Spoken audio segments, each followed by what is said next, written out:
اعوذ باللہ من الشیطان اللعین الرجیم بسم اللہ الرحمن الرحیم وبہ نستعین وہو خیر معین والصلاة والسلام علی سیدنا محمد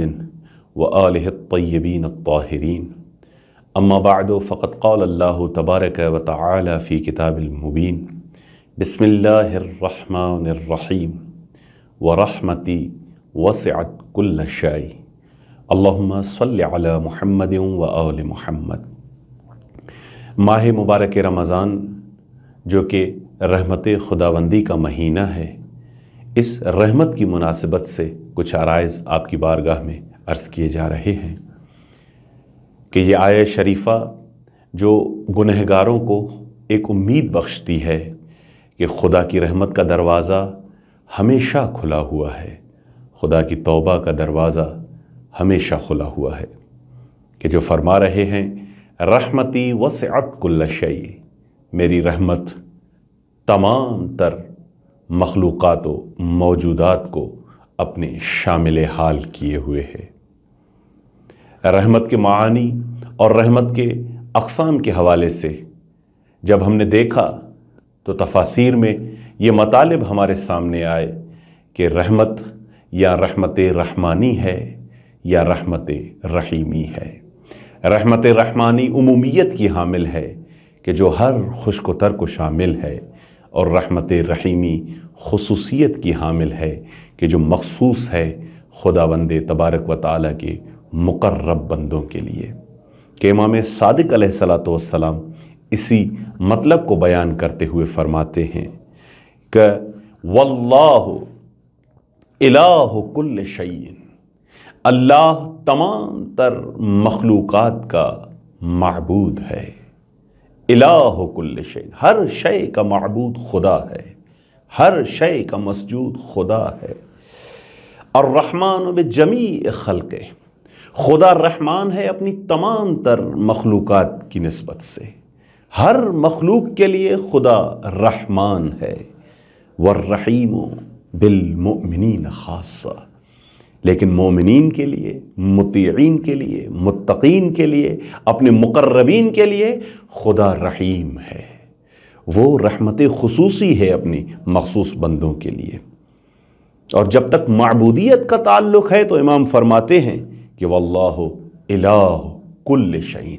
ہر شے کا معبود خدا ہے۔ ہم قرآن میں نگاہ کرتے ہیں تو قرآن ہر مقام پر یہ برملا اظہار کرتا ہے، یسبح لہ من فی السماوات و من فی الارض، یسبح لہ ما فی السماوات و ما فی الارض، یسجد لہ من فی الارض، یسجد لہ ما فی الارض۔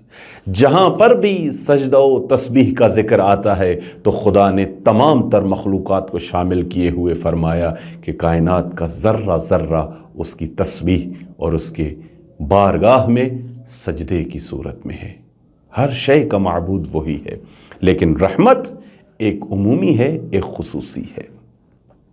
بالخصوص ماہ رمضان المبارک میں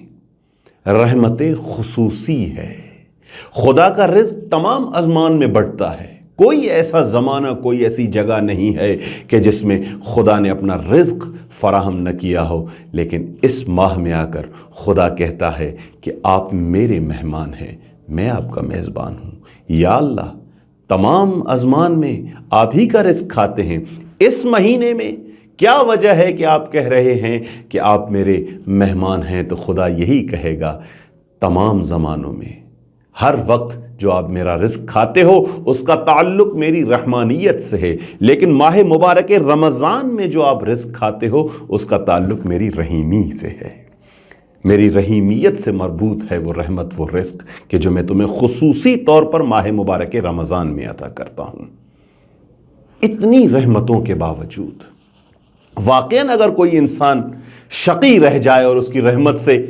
مایوس ہو اور اس کی رحمت سے محروم ہو جائے تو وائے ہے اس شخص پر۔ یہاں پر رحمت عمومی ہے، اگر رحمت کسی تک نہیں پہنچ رہی ہے تو اس بندے کا قصور ہے، اگر رحمت کسی کے شامل حال نہیں ہو رہی ہے تو یہ تقصیر، یہ کوتاہی اس قابل میں ہے کہ جو رحمت کو پا نہیں سکتا ہے۔ اسی مطلب کو یہ روایت بیان کرتی ہے کہ ایک بار حسن بصری امام زین العابدین علیہ الصلوۃ والسلام کی بارگاہ میں آئے اور کہتے ہیں کہ ہم جب جہان میں دیکھتے ہیں تو اتنے موارد گناہ ہیں، اتنے مسببات عصیان ہیں، اتنے اسباب ہیں خدا کی نافرمانی کے کہ اگر کوئی بندہ نافرمان ہوتا ہے، طغیانی کرتا ہے، خطا کرتا ہے تو اس پر کوئی تعجب نہیں ہے۔ سلام ہے اس پر کہ جو نجات حاصل کر جائے، سلام ہے اس پر کہ جو ہدایت محل تعجب ہے، کیونکہ اتنے مراحل گناہ ہیں، اتنے اسباب طغیانی ہیں، ان میں اگر کوئی گنہگار ہوتا ہے تو کوئی تعجب نہیں ہے۔ امام نے کہا تیری نگاہ غلط ہے، تیری نگاہ صحیح نہیں ہے۔ حقیقت یہ ہے کہ اس کی رحمت جتنی وسیع ہے، اس کا کرم، اس کی مہربانی، اس کا لطف اتنا ہے کہ اگر کوئی ہدایت یافتہ ہو جاتا ہے تو تعجب نہیں ہے، لیکن اگر اس کے اتنے کرم اور اس کی اتنی مہربانی اور رحمت کے باوجود بھی اگر کوئی خطا کار رہ جائے تو تعجب ہے اس شخص پر کہ رحمان کے بارگاہ میں بھی یہ گنہگار رہا، رحیم کی بارگاہ میں بھی یہ گنہگار رہا، ایسا پروردگار ہوتے ہوئے بھی یہ اپنی گناہوں کو بخشوا نہ سکا۔ یہ رحمانیت ہے، یہ رحیمیت ہے۔ اور امام صادق اسی رحمت رحمانی اور رحمت رحیمی کو بیان کرتے ہوئے فرماتے ہیں کہ الرحمن خاص بصفت، یہ رحمان اسم خاص اسم ہے، رب کے لیے، کسی اور کے لیے نہیں ہے، لیکن اس کی جو رحمت ہے بصفت عامۃ، یہ رحمانیت میں خصوصی نہیں بلکہ عمومی رحمت ہے۔ الرحیم اسم عام، رحیم اسم عام ہے لیکن بصفت خاصۃ، خاص صفت کے ساتھ مربوط ہے یہ رحیمیت۔ تو ہم واقعاً دیکھتے ہیں کہ اس ماہ مبارک رمضان میں خصوصاً مقربین کے لیے، بندگان خدا کے لیے رحیمیت کے دریچے باز ہیں، رحمت رحیمیت کے دروازے کھلے ہیں کہ آؤ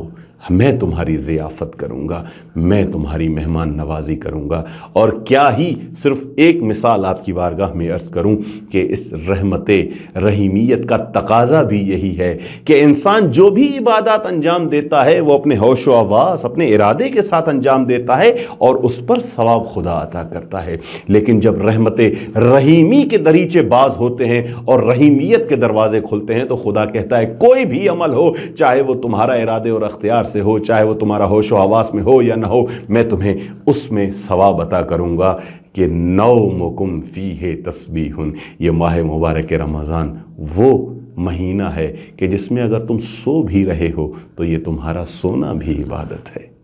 انفاسکم فیہ تسبیح، سانس لینا کہ جو تمہارے اختیار میں نہیں ہے، اضطراری طور پر تمہیں یہ سانس لینا ہے، لیکن یہ سانس لینا تمہارا عبادت ہے۔ واقعاً یہ ماہ مبارک رمضان خدا کی اس خصوصی رحمت کا جلوہ ہے اور اسی کی معراج ہے۔ ہم بارگاہ پروردگار میں دعا گو ہیں کہ اے میرے اللہ،